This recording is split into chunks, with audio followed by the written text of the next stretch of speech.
Starting from age 12, 13, I decided that no one ever was going to know that I was gay. I always felt that by the teachings of the church, if I admitted that I was gay, I was admitting that I wasn't a son of God. I wasn't perfect. I wasn't good enough. And that's something that kept me in the closet for a little longer. It was devastating and crushing to you, well, to me, to know that I just didn't quite make and fit the norm. I started burying it and tried to be normal, tried to act like other guys, and spent the next 20 years trying to control how everybody saw me. I felt like if anybody were to know the real me or know my real thoughts or emotions, that they wouldn't love me. They wouldn't want me in their life. They would disown me. My family, my wife, anybody I was close to, I felt like they just couldn't accept this part of me that I had buried down deep for so long.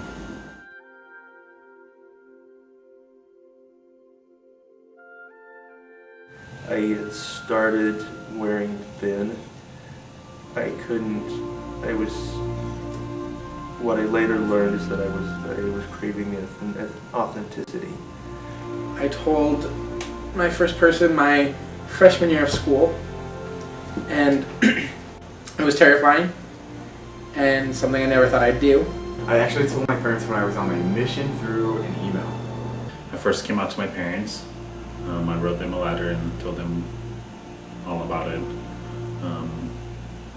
Their responses were very, I don't know, the beginning was really, really hard. The first month my dad would call me every day to remind me that I had to stay in the church and I had to go to the temple, and that it wasn't a path that I should follow and anything like that. My mom didn't talk to me for the first 3 days after I came out, and then she called and she basically cried on the phone. And her biggest struggle wasn't even the fact that I was gay. It was just she felt super guilty that I've known for so long that I was gay, and I had never trusted them to tell them about it, and that was really, really hard on her.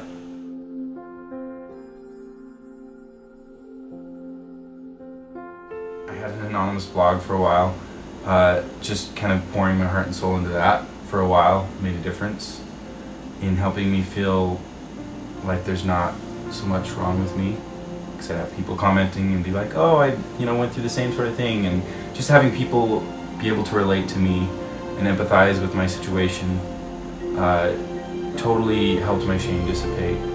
She called me at work and she said, have you seen this? You have to read this.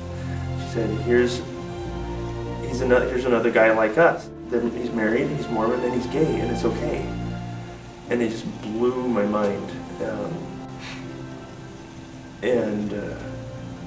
For the first time in my life, I thought maybe I'm okay.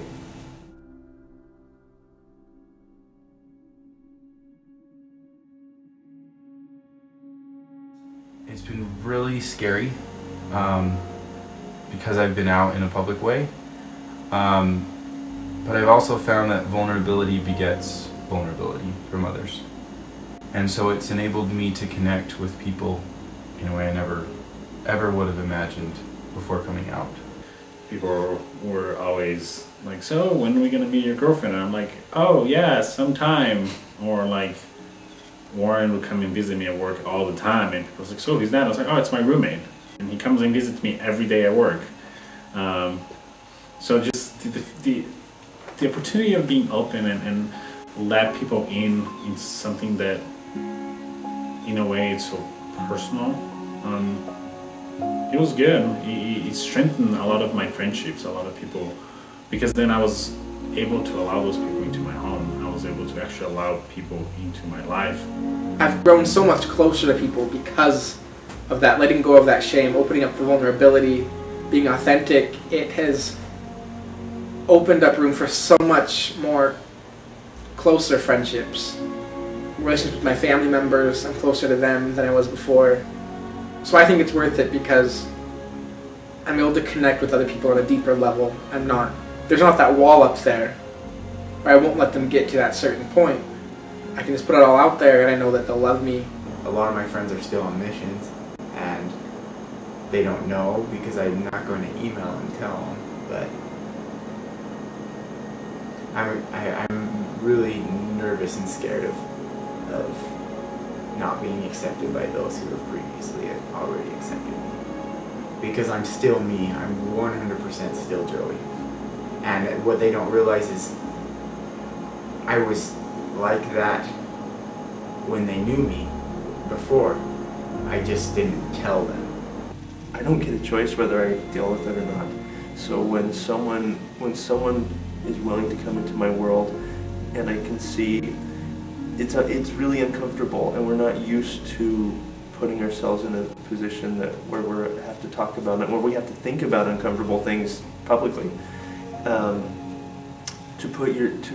To allow yourself to still interact with someone when you're uncomfortable, you're coming into their world, you're coming into my world, and again, I don't get a choice. And so for you to be willing to walk a mile in my shoes, wow, that's awesome.